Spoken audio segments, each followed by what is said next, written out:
Re-Zero, Arc 7, Chapter 55b, The Cacophony of the Fortress City.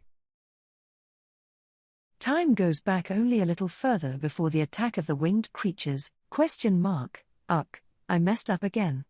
I am really no good at this. A boy walked down the street, shaking his head crowned with pink fluffy hair. The boy from the city's largest mansion, Schult, was wearing short pants that exposed his white legs. With a sigh, Schult, looking downcast, held and opened his slender, soft, not too sturdy hands. Schult, still young, had already decided that, for the rest of his life, he would only have one master. Born in a poor village, Schult was reduced to a meager existence by the weight of the year's tax collection, destined to starve to death on the side of the road after being evicted from his home.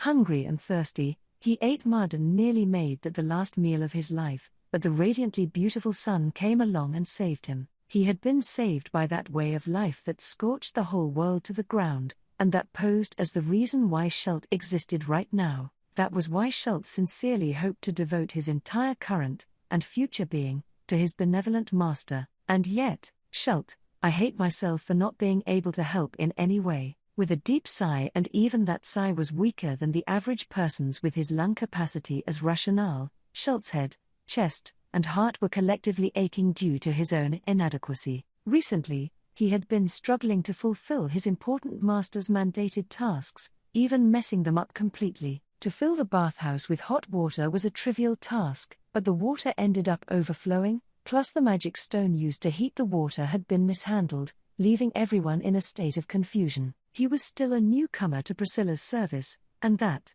too, had inconvenienced Rem, someone with faulty legs.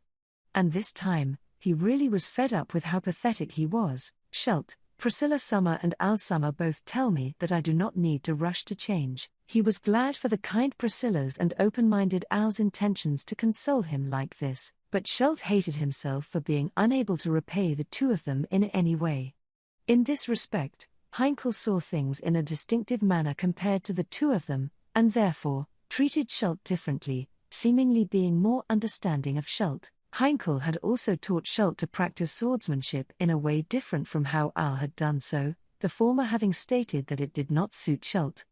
Thanks to this, he felt that his biceps were more rigid than they were before. Schult, Heinkel Summer's way of swinging the sword every day was better for me than Al Summer's way of taking 10 days off after 1 day of swinging. I can't tell Al Summer because I do not want to disappoint him. Regardless, with such signs of growth, Schult was also in a bit of a rut, and the heavens did not forgive Schult's naivete nor his complacency. Schult reflected on the fact that this had been what led to the fiasco at the bathhouse. By now, Rem was probably helping her master, Priscilla, bathe in the bathtub that had been refilled with hot water. Schult sincerely thought Rem could do anything and he respected her for it. Schult, just like Ye Summer. Ye Summer, how are you? Suddenly, the memory of a cheerful and bright maid named Ye Tenzen, who used to work for Priscilla, was revived in Schult's mind. She was previously in charge of Priscilla's personal care, was always happily talking with Al and was kind to Schult. Because of that, Schult was fond of her. But one day, she had a family mishap and abruptly quit her job at the mansion to go back to the countryside. This left Schult with no time to say goodbye, making him feel quite desolate. The last one to see her off, Al, had told him to give Schult her regards. Perhaps Rem could fill Ye's shoes as the servant closest to Priscilla. If the kind and hard-working Rem did become that someone, Schult would be quite glad about it. She got along well with Priscilla, and he was certain Rem would enjoy it too. Above all, Schult, everyone is so very happy when together with Priscilla Summer. His own personal experience underscored the magnitude of Priscilla's presence in Schult's mind. Rem, too, was perhaps at a moment in her life in which she would be troubled by many things. She was often gloomy and preoccupied with her thoughts. Even if Rem carried such a gloomy, troubled face, perhaps the sun that was Priscilla would make her brighten up. Shoes here, Schult, That would be me. With this thought in mind, Schult, who had been moving his head up and down, stopped in his tracks. The reason for that was that he had heard a familiar voice. In front of him, he saw someone pointing in his direction. Right in front of Schult walking down the street, pointing at him, was a young girl with black hair dyed pink at the ends. Next to the girl was a young man, and upon noticing Schult and the girl becoming aware of one another, he let out a cheerful "Dear me?" ? Isn't that Butler Kun there? Princess Kun's not with you, is she? Schult, Priscilla Summer is at the mansion, Flop Summer. Were you and Utakata Summer in the middle of a stroll? It's rare for you to be called Summer. It's funny, the young man, donning a soft smile and waving his hand Flop, nodded with an exactly to Schult's question. Utakata, the girl with him, also put her hand on her cheek, apparently deeply touched by the honorific Schult had given her. Flop and Utakata were the first two people Schult had met after arriving in Garrel. According to what Schult had heard, Flop was a merchant who traveled from town to town, and Utakata was a warrior from a tribe called the People of Shudrak. Both were fine people with their own places to be. Flop, oh? That's a rather depressed face you've got there, Butler Kun. I'm wondering if you've perhaps got a problem with your face. Schult, eh? That is amazing. Flop Summer understands. Flop, oh, of course I understand. Most people have their worries. And my little sister, who may look like she has no problems at all, actually does as well. Utakata, Midi-Eye didn't seem to have troubles. Flop, she does have them. Surprising, isn't it? Putting his hands on his hips, Flop opened his mouth greatly and let out a burst of laughter. Seeing Flop's cheerful attitude, Schult also felt cheered up somewhat. Flop, like Priscilla, was like the sun that brightened the world in their surroundings. Surely, many colorful flowers would be blooming around Flop. Schult, like a prince in a field of flowers. Flop, ha ha ha, I'm nothing as great as a prince. I'm merely a peddler. So, Butler Kun, what sort of issue ails you? Why don't you talk to me? Schult, are you sure? I thought you were on a walk. Flop's body leaned over, bending at the waist. Schult was grateful that he would listen to him. Glancing at him was Utakata, supposedly taking a stroll with Flop. However, Utakata narrowed her widened eyes and shook her head, not looking bothered in the slightest. Utakata, you has time. Playing with Fu was just for killing time, so let's hear about Shu's problems. Flop, exactly. Oh, don't think of it as killing time. Every problem's important to the person suffering from it. So let's listen carefully. So, after a not-so-tough chest thump, Flop led Schult and Utakata both to the end of the street, toward the edge of the curb of the flower bed there. So the three of them, putting their butts on the curb, started talking in the breeze. Schult's problem, as aforementioned, was that of being useless. For Priscilla, he wished to be more self-sufficient, to be capable of doing more. Schult, so how did you, Flop Summer and Utakata Summer, become the great people you are today? Flop, ho ho, I see. How did we become the way we are now, huh?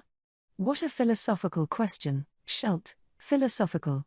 Is that so? At the smiling Flop's answer, Schult braced himself at a hint of yet undiscovered wisdom. Without understanding what this philosophy was, could Schult's concerns be answered? If so, he was willing to study that philosophy as well. Utakata, you became you, because Ma gave birth to you. Schult, Ma, is it? That would be. Utakata, Yu's mother. She was good friends with Ta. But then she stabbed herself and died. Schult, is that so? As she recounted the story of her mother's death, Utakata swung her dangling feet. Although Utakata's attitude was a detached one, Schult was astonished to hear of happenings that he had not expected. Flop, opposite of him with her in between them, patted Utakata's head gently. Flop, I see, your mother did such a thing. That's a terrible thing, Miss Utakata. Utakata, it was harder for Ta than it was for you. Everyone helped you grow up, so everything's fine. I grew up just like that. Flop, yes, indeed, Miss Utakata's growing up very well. I'm sure your mother'd be happy to hear that. Utakata, Ma's dead, so she wouldn't be happy. You say weird things, Fu. While he stroked her head, Utakata regarded Flop with a curious look on her face. However, being patted on her head by Flop did not feel so bad to Utakata, and so, she did not try to stop his hand. Utakata's reaction was met with a quiet narrowing of Flop's blue eyes. Flop, well, Miss Utakata's answer was very pleasant. In fact, if we're going to talk about how I became the person I am today, I believe my answer would be very similar. Shalt, similar. So, Flop Summer, were you raised by the people of Shudrak in the same way Utakata Summer was? Flop, if that were the case, I'd be very pleased for having such a large family. But my family's dead, the only one I have left's my little sister, Medium. You may think it's very sad and lonely. Shalt, is that so? Flop employed in his usual stride for the first half of his speech, then his voice faltered a tad during the latter half. His eyes downcast because of his answer, Shalt once again felt disappointed about himself. He had inquired both Utakata and Flop about some very insensitive things. Even Shalt would be unable to give a happy answer to someone asking about the family that had abandoned him. He should have been more thoughtful before asking. Flop, it's nothing to beat yourself over, Butler-kun. You'll learn from this.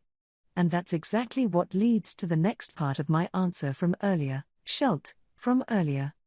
The one that is supposed to be like Utakata Summer's? Flop, yes, exactly. Just like Miss Utakata, I've been influenced by the people around me to become the person I am today. Spreading out his hands, Flop smiled as if to show off his current self. His cheerful smile and reassuring tone of voice were both important elements of Flop's flopness.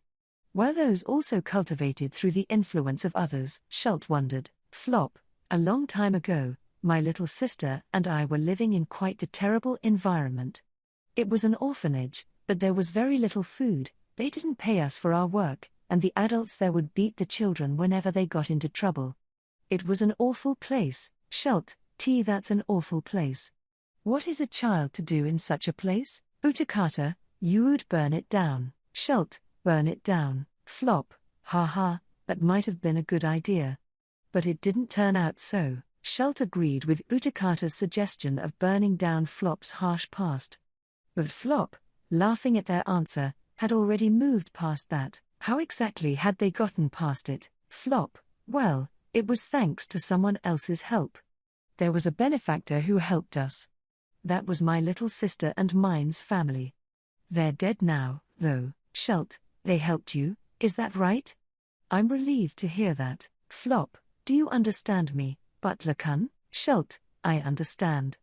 I was also saved by Priscilla Summer. Gently placing his hand on his chest, he felt through his fingertips that he was no longer a body with nothing but skin and bones attached. That was proof of what Priscilla had bestowed Shalt with, to this day. Shalt's toughness, strength, energy, and respectability proved that Priscilla's actions on that day were no error, and Priscilla would not be made to regret them. At the glint in Shalt's red eyes, Flop chuckled a little, and, Flop, for the most part, I've got similar feelings. So I'm in the process of trying to make my big goal come true. It's a hard road, but I want to keep going and not give up. Shalt, I hope you do not give up. But, please, be a little more specific. How are you doing your best, Flop Summer? Flop, I wonder. After mulling it over plenty. I'll tell you one thing, but not about me, about my little sister. I'm going to tell you about my little sister, who's taller, stronger, more energetic, and more skilled than I am. Shalt, oh, I see. The reason why Flop put his hand so far above his head was because his sister, the topic of discussion, was that tall of a person. This was not the first time Flop had mentioned his sister, but Shalt had yet to meet her in person, as at the time he and Heinkel arrived at Garrel to meet up with Priscilla, Flop's sister had already left for another place. Leaving that aside, Utakata, midi-eyes big and strong. Me's impressed. Flop, the best thing about her is that she's vocal and unafraid. And of course, she's also very skilled, which is something I, as her big brother, am very proud of. She's been working hard to become stronger. Shalt, to be strong. Is that so? How virtuous. Undoubtedly, she had been working hard to become stronger, staying positive and never losing sight of her ambition. Shalt tried to accept that maybe the key to progress was to keep trying one's best without losing spirit. However, Flop shrugged, saying, No, Flop, you'd think so, wouldn't you? But, by the way, medium got stronger is a bit more negative. Shalt, N negative? What does that mean? Flop, it's simple. When I was beaten up by adults, medium, well, she always stroked my wounds gently. Speaking nostalgically of the past, Flop stated so, lowering the corners of his eyes. Schelt was bewildered by the discrepancy between the gentle tone of his speech and the content of his words, however. Being told that stroking a wound from a beating was the beginning of getting stronger made zero sense. Schelt, I am so sorry that you were beaten up. But, Flop Summer, what were you doing when his sister was gently stroking those wounds? Flop, me? I was smiling. I was happy for Medium's feelings. If I didn't smile, she, the one being defended, would be worried sick. Schelt, Flop, so, the first time I couldn't cover for her and she took a hit, she was surprised from the bottom of her heart. When she stroked the wound she received from being beaten, she felt pain. It didn't heal, nor did the pain go away. As regrettable as that is, shaking his head loosely, Flop replied forlornly. Hearing Flop's answer, even the dense Schelt finally understood his true intentions. He finally understood why his sister had desired to become stronger, and how had she managed to not give up along the way. Utakata, if you don't want it to hurt, you have to not get hit. Is this what Midi-I thought? Flop, well, that's precisely it. A very simple and good answer, even though she's my little sister. Thanks to that, Medium's stronger, and our siblings' journeys become safer. Flop exaggerated his smile as he spoke, but to Schelt, it looked a little different. Not only was it bright, but it appeared to be a proud one. Surely, Flop was proud of his sister from the bottom of his heart. That was something to be envied very much. Schelt, I want to be stronger too. Just like your sister, Flop Summer. Flop, I'm sure Medium'd love to hear that. No, she might be embarrassed. It's not often you get to experience being someone's role model. That sounds like a lot of fun. Flop smiled and gave his stamp of approval to Schelt, the latter clenching his tiny fists. While listening to the exchange of those two, Utakata looked at Schelt and asked, Shu, Utakata, if you want to be strong, will you practice with Yu? Practice the bow. Schelt, bow, is it? But I also practice the sword. I will do it. I will do both. That way, I can be twice as strong. Flop, if you're able to do both, then it's exactly as you say. How wise. Raising both his hands to the sky, Flop joined Schelt in his burning determination. Utakata, too, puffed up her nostrils and pushed out her chest at the promise of training together, then showing Schelt the bow on her back. Utakata, you will work hard, like Schelt, to become a master like Ta. Schelt, well, I would like to meet Ta Summer, too. Utakata Summer, why do you want to become a bow and arrow master? Utakata, Ma said something. For you to kill a traveler, with a bow and arrow. Schelt, I see. Wait, what? Because the answer was more extreme than he had expected, Schelt's realization was delayed for a beat. To kill a traveler, was what she had said earlier, but what exactly did that mean? Schelt, having just reflected on the situation, wondered if it would be okay to ask for more details. And so, while Schelt worried over it, he was deprived of the time for inquiring about it. Flop, Butler-kun. Miss Utakata, Schelt, Utakata, Fu. Suddenly, a sharp voice called out to Schelt and Utakata, and Flop's expression morphed. Schelt's shoulders hitched because of the vigor, and Flop's hands gripped his shoulders taut. Then, Flop pulled Schelt and Utakata, sitting on the curb, closer to him, and shouted, Flop, the sky's starting to feel dangerous. Let's just hurry up and get out of here. And, at the time the flock was seen in the distant sky, Heinkel was at the city hall. The people present were the appointed commanders of the garrison stationed in the fortress city, General Second Class Lika Osman and his men, who had originally been sent to the city but had joined Priscilla's ranks, or of the man named Abel, to be precise, at the time of capturing the fortress city. And then there were the people of Shudrak, a tribe of hunters from the jungle, smaller in number than the imperial soldiers present, yet no less powerful individually, alongside the one who led them, their acting chieftain, Myzelda. When Heinkel visited the city hall, the two were in the midst of a face-to-face meeting to discuss the future. Though Priscilla had spoken of omens that were much like predictions, Heinkel did not believe that Priscilla had the power to foretell the future, but he also knew not to underestimate the power of the eyes of a being so far from the norm. Not only Priscilla, but those with special powers and destinies, had a higher perspective compared to ordinary people. Those that could gaze at the world from a higher place would witness a scenery different from what others would. Those who could see farther compared to an average person, or rather, compared to an ordinary person, would never be able to understand the latter. Heinkel had learned this painfully well over the past 40 years of his life. Therefore, he did not dismiss things without even lending an ear just because he did not understand them. This was also the reason why he did not dismiss Priscilla's words and went to the city hall. And then, Zelda, the first to notice the anomaly outside the window was Zelda, sniffing. Her face was as if she had a hunch about something. She was the former chieftain of the people of Shudrak, who had apparently lost one of her legs in a battle during the capture of the fortress city. To replace her foot, she wielded a stick like the tip of a cane attached to her right leg, which was missing below the knee. Every time she walked, the cane made a sound, and when she turned around, the same sound was also heard. The moment the profile of the rugged beauty Zelda, owner of piercing eyes, stiffened, Heinkel and Zika, who were present, instantly realized something was wrong and looked in the same direction. Then, upon laying eyes on the swarm of black dots coming in from beyond the sky, Zika muttered to himself, "Zika, a flock of flying dragons, Zelda, HK. Zika. Give word to your soldiers. I'll mobilize the Shudrak." Immediately after realizing the danger, Zelda would have leapt with a tremendous kick from the roof of the city hall and over Zika's wide shoulders. However, she had just lost one of her legs. Instead of leaping out the window, she skipped down the stairs and ran out in a great hurry. Caught up in her momentum, Zika sharpened his blank expression and shouted, "Zika, ring the bell. Enemy attack. They are coming from the sky." His shout gave a kick in the back to his aides so they would alert the entire fortress city to the critical situation. After seeing the reactions of all of them, Heinkel also put his hand on the sword at his waist. Then, as loud and sharp as the ringing alarm bells, he clicked his tongue. "Zika, Heinkel Donno. Priscilla Donno is, Heinkel, Miss Priscilla's at the mansion.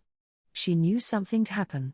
She'll be on the move soon." As Zika turned around, Heinkel turned his attention to the enemy shadows in the sky. In mere seconds the swarm had clearly darkened in color and increased in size, approaching the city at tremendous speed. There was nary a moment to lose. "Heinkel, assuming this is an enemy attack, do you have any idea who the attacker might be?" "Zika. The number of flying dragons is extraordinary. The imperial capital does not have the strength to mobilize that many flying dragon riders, so there is only one possibility." "Heinkel, so, what is that possibility?" Heinkel's words became rough, as time was being cut shorter by Zika's roundabout way of talking. Faced with Heinkel's hounding him, Zika paused for a beat, and then said, "Zika, the flying dragon general, Madeline Ischart. She controls flying dragons. In other words, Heinkel, shit, one of the 9 divine generals." HK. Heinkel scratched his head due to the mention of a familiar name. He was not an expert on the inner workings of the empire, but he was the deputy commander of the royal guards of the kingdom of Lagunica. Because of his position, he was far more knowledgeable about information regarding other countries than most people. He had at least heard the names and aliases of the 9 divine generals, the highest military force possessed by the empire. It seemed that all of them were warriors with extraordinary abilities, and only the best in the kingdom, a group in which Marcos, the commander of the royal guards, was also included, would be capable of being a match to them. And, of course, there was the kingdom's most powerful person, the Sword Saint. But, Heinkel, didn't someone say something ridiculous like some guy fighting Reinhardt? The strongest swordsman in the Wallachian Empire was said to be as good as Reinhardt. Of course, the 9 divine generals may have their own strengths and weaknesses, but the thought of being attacked by a monster on the same level as that person was Heinkel's worst nightmare. Heinkel had no intention of coming to the Empire to begin with. He had simply gone along for the ride when Priscilla decided to go to Wallachia of her own accord. He had no interest in the existence or destruction of this fortress city. "But, Heinkel, I can't afford to displease Miss Priscilla. Even if Miss Priscilla becomes the monarch, it'll all be meaningless if she drives me away." Priscilla was eccentric, and, ultimately, he had no idea of what was in her mind. Whatever had brought it on, she had Heinkel on hand for now, but if he did not prove himself useful, he would be discarded of, and would come out empty-handed. That must not happen. Priscilla was now the only person who was a straw for Heinkel to cling on to. Heinkel, we don't have time for idle chatter. Let's get rid of the flying dragon flock. Zika, you're here to oversee the whole thing. Zika, I intend to, but what about you, Heinkel Donno? Heinkel, I'll do as I please. Unlike Zika and Myzelda, Heinkel had no soldiers nor companions to lead. Even if he did, his title as Deputy Commander of the Royal Guard was merely decorative. He had stopped studying the basics of military strategy a long time ago, and more importantly, no one would listen to his instructions. So, from the beginning, there was only one thing that Heinkel could do. Heinkel, immediately after making this decision, Heinkel, without hearing Zika's reply, ran to the balcony of the city hall and leapt from there to the city below. He put his feet on the roof of a tall building, kicked off the rooftop, and then ran to the next building. He continued to leap repeatedly, bathed in the wind, as he headed to the top of the fortifications surrounding the city. Jumping onto the towering fortress wall on the western side, where a flock of flying dragons was heading towards, he took a breath. Alarm bells had already rang across the city to warn of an enemy attack. Blended together everywhere in the city was disorder among the people, with the bellows of the guards urging them to evacuate as to suppress the chaos. Heinkel, shit. The smell in the air changed noticeably, and the taste of spit on his tongue became bitter. As the presence of the battlefield, of blood and steel, drew nearer, Heinkel was forced to listen to an illusory, high-pitched ringing in the depths of his ears. In addition to Heinkel, Imperial soldiers had also rushed to the western ramparts. If Zika's guess was correct, the attacker was one of the 9 divine generals. How were they prepared to fight against an opponent in the position of General First Class of the Empire? Did they not think that anything about that was wrong, even more so if they were under the same banner? Or was it all fine, as long as they could fight? If they were to die fighting, would they be satisfied with that? Heinkel, fuck all of them, fuck all of them. A boiling, throbbing, black heat poured out of his chest and into his entire body. Heinkel gritted his teeth to the point of creaking as he savored the dark heat that began in his heart, traveled through his internal organs and lower abdomen, then onward to the tips of his limbs and fingers. Heinkel's hand slowly reached for the sword at his waist, the sword bearing the name Astria, as he gripped the hilt tightly, and then, Heinkel, all of you can go to hell, motherfuckers. With a howl of unbearable rage, Heinkel's sword flashed out, and the thick neck of a flying dragon passing by spurted blood, and split asunder. Alarm bells rang as the screaming of people running away from the city overlapped in a quite exquisite, yet also frightening way, the fortress city of Garrel having become a battlefield filled by auditory pandemonium. The army of flying dragons encroaching from the western sky, composed of no less than several hundred specimens of majestic appearance, had shattered the hearts of the residents, who had been reassured by the fact that the city was protected by walls on all 4 sides. If there was a weakness to these walls, which could withstand even the destructive power of powerful magic stone cannons, it would be none other than terrifying beings able to bypass even large walls. Whether that be a being which could step over the walls, or a ruler of the sky that capable of flying over them. Undoubtedly, it was no exaggeration to say that on this day, the fortress city was being assaulted by its greatest, most formidable enemy. Flop, this isn't very good. Avoiding the main street in which screams echoed, Flop peeked out from an alley and frowned. A few minutes after spotting the flying dragons in the sky, things took a turn for the worse, having yet again transformed into a battlefield much like had happened 10 days prior. The fortress city's brief respite was erased from its people's minds. This time, however, compared to what had transpired 10 days prior, this change was for the worse. At any rate, Flop, Mr. was trying to cause as little damage as possible, but this time, the opponent apparently doesn't seem to have that kind of consideration. Subaru had aimed to pull off a bloodless siege by the bold means of cross-dressing as a woman. Although this goal had been foiled by an unexpected intruder, the amount of blood spilled would have been incomparably greater if a plan other than Subaru's had been employed. The fact that the feelings of the fortress city's residents, alongside with those held by the imperial soldiers stationed there, had not degenerated to an extreme degree, was something Flop wondered about, perhaps, that had been the result of Subaru's consideration. This time, however, the enemy seemed to possess no such chivalrous thoughts whatsoever. Shalt, hi! Shalt screamed beside Flop as a terrifying roar and earth-shaking impact traveled through the air. It was no wonder. The enemy's assault with the flying dragons was just that severe and effective. Flop, although they're just letting the flying dragons carry the rocks and then dropping them from high in the sky, what they were doing was simple and straightforward. It was just a primitive attack. However, though even a boulder the size of a human's head would cause serious injury, the rocks that had been dropping from the air for a while now were as large as 1 or 2 heads. The force of the rocks destroyed stone buildings, created huge craters in the streets.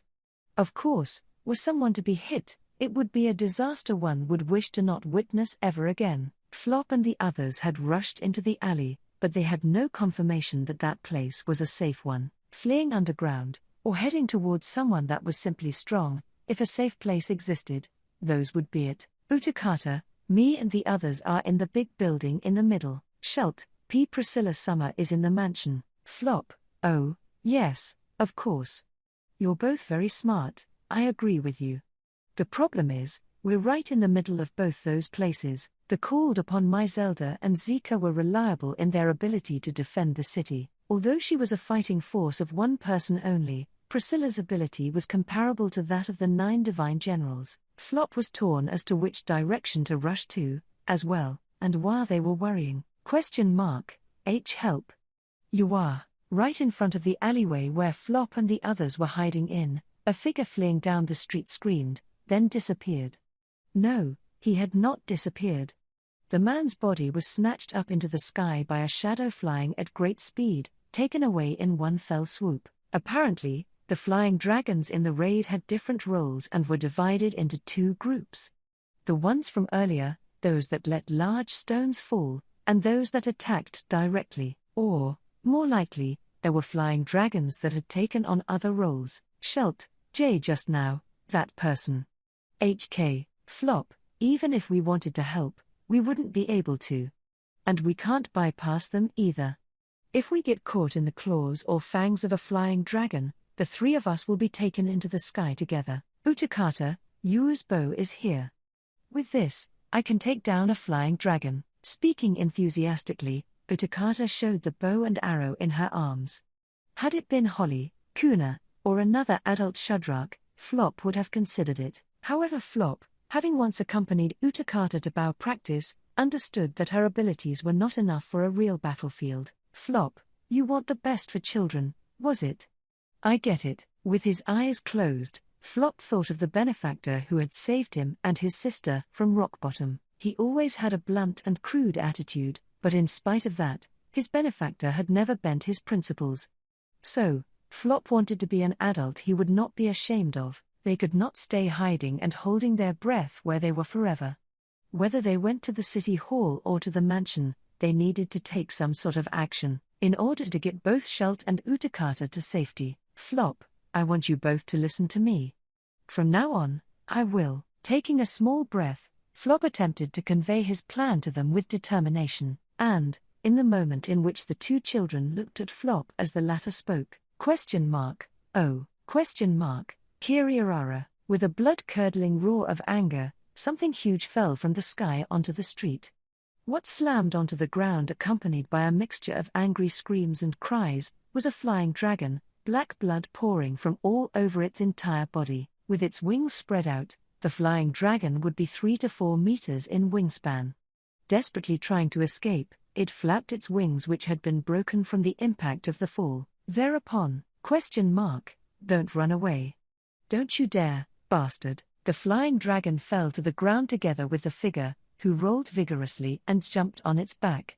He then thrust his sword into the writhing flying dragon, skewering its heart from behind. The screams of the flying dragon persisted for a long time, then, it collapsed in place as it shed tears of blood. Then, having seen that the flying dragon's breathing had halted, those little shits, a red-haired man came down from the back of the dead flying dragon, his shoulders heaving up and down.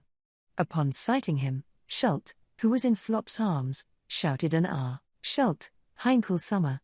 So you were safe, Heinkel, Hoan, the high voice of Schult called out, prompting the red-haired man to turn around with a bad attitude. Immediately, Schult's throat caught, his words blocked because of the man's appearance, his entire body dyed bright red. Then, the wide-eyed Schult escaped Flop's arms, rushing to the man's side. Seeing Schult, the man wiped his bloody face with his sleeve. Heinkel, what the hell, it's you, Pipsqueak, Schult, you are all red, Heinkel Summer. Where are you hurt, Heinkel, hurt? Oh, if you mean the blood, it's just the dragons. If I'm hurt, it's merely a scratch, Schult. Oh, really? Is that so? With a surprised look in his eyes, Schult touched the bloody man's body to make sure. Seeing that his attitude showed no concern for getting his hands and clothes dirty, the man looked down at the boy and sighed. At this exchange, Flop let out the breath he had held due to his determination from before, and said, Flop, Butler Kun, I don't think you need to worry. He doesn't look to be putting up a strong front, and he isn't really hurt, right, Heinkel, you're that weird man. You together with these pipsqueaks, Flop, that weird part is a tad offensive, but you're right. I was just running around with Butler Kun and Miss Utakata though. I'm relieved you're here. When Flop smiled at him, the man covered in blood Heinkel looked away. He was not embarrassed, that reaction was of being displeased. In fact, he even clicked his tongue. But it was true that he had slain the flying dragon, which had played a role in giving Schult some peace of mind. Like Schult, Heinkel seemed to be one of Priscilla's followers, and although Flop had expected him to be able to fight on the grounds that he carried a sword, he seemed to be more skilled than one would expect. The tremendous amount of blood that stained his body vermilion could hardly just be attributed to the blood spurting from the flying dragon he had just killed. It was evidence that he had been exposed to blood spurting from multiple flying dragons. Schult, we were going to head towards Priscilla Summer now. What about you, Heinkel Summer? Heinkel, to Miss Priscilla's. You'd be safer that way.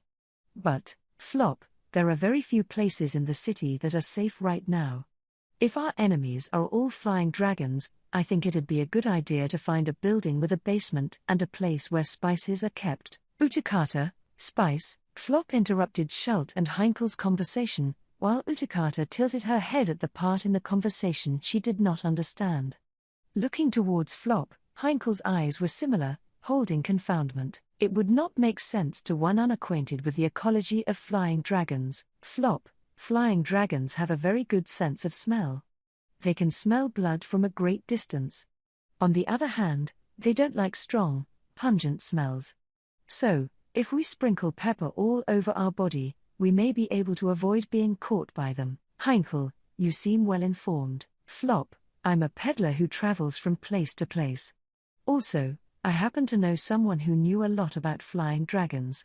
He may have been the most knowledgeable person in the Empire. However, he had often heard about the good side of flying dragons from that person, so he had not expected to face them as a threat in this way. At the very least, if the knowledge he had acquired was true, his plan to get covered in spices in order to escape the flying dragons should work. It was fortuitous for Flop and the two children that they had been able to join up with the capable fighter that was Heinkel, but overall it was not fortuitous in this battle for the fortress city. Flop, I can't say it's a good idea to use Redhead San as our escort. Heinkel, who could go toe-to-toe with flying dragons on his own, was a valuable asset to the city under attack by a countless number of them. No matter how the battle turned out from here on, he would be one of the factors to influence the outcome of the battle.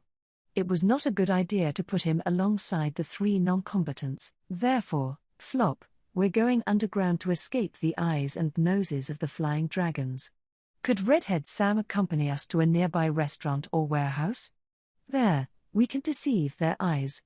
Or rather, deceive their noses.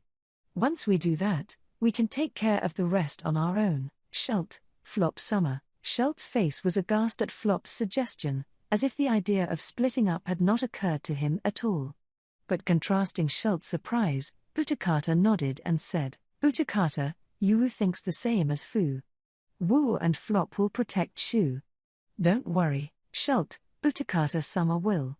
As well? Utakata nodded her head in affirmation, and Schultz's round eyes lowered. A few seconds later, he looked up with a determined expression on his face and looked at Heinkel. Schultz, I understand. I'll do my best with Flop Summer and the others. So, Heinkel Summer, be careful of your injuries. Heinkel, I've been thinking this for a while, but don't get yourselves all excited.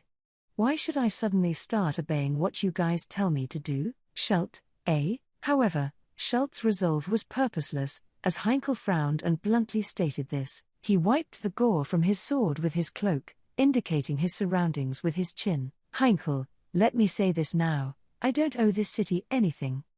If I failed to protect this pipsqueak, Miss Priscilla'd probably be displeased, right? I'd rather avoid that. Flop, wait, Redhead-san. Wait a second. So you think protecting Princess Kun's mood's more important than protecting the city? That's, Heinkel, correct, Flop. The reply was so clear and definitive, that Flop could not help but involuntarily let out a disappointed look. Heinkel stared at Flop's face, his blue eyes glinting amongst the red filth covering his face. Heinkel, I got something more important than this city, more important than someone's life. And it's not this pipsqueak. Miss Priscilla, who dotes on this pipsqueak, has something I need her to give me no matter what. If that's what's needed to get that, then I don't care how many people die. Flop, Redhead-san. Heinkel, besides, I'm not that much of a big shot, and neither are you. You need to know your place. There's only so much you can do. Don't try to reach outside of that. You'll only make a fool of yourself. Flop, Heinkel, no one can be a sword. As he spat this out, Heinkel's hand reached for Schultz's shoulder. As Schultz's slender shoulder was gripped by his hand, the young boy turned his moist eyes toward Heinkel. The fright that filled those eyes. Schultz, Heinkel Summer, you look like you are in pain. No, not fear, but rather compassion. Heinkel's cheeks stiffened slightly, bathed by the boy's earnest gaze. But it did not move his resolute heart. Heinkel, I'm taking this pipsqueak to Miss Priscilla. You guys are on your own if you want to follow me. But don't make the mistake of thinking that I'll protect you. With that, Heinkel grabbed Schultz and turned his back on Flop and Utakata. He would step out into the street, heading toward the mansion where Priscilla was located. Flop was hesitating on if he should heed his warning, when, you're the one killing us dragons? A moment later, accompanied by those short words, a falling shadow landed on the ground with a furious roar. A dense cloud of dust and debris was kicked up as an intruder suddenly carved up a large hole in the ground. A small figure was standing with its short arms crossed in front of Heinkel as he tried to take Schultz away, blocking their path. At a glance it was difficult to understand who it was, what had just happened, and the impression that the figure gave did not match at all. A small stature, a lovely face, blemish-free white skin, a sky-blue attire that enhanced their loveliness. As their appearance did not seem so different from Schultz or Utakata's, it was hard to believe that they had just appeared with a ground-shattering impact. However, what had happened was all that mattered, and no one could deny what had happened. The shadow that appeared narrowed its golden eyes, glared at the four standing in the street, and nodded, and then, you have shed the blood of us dragons, and so in atonement, your blood shall be shed until there's none left. You fools!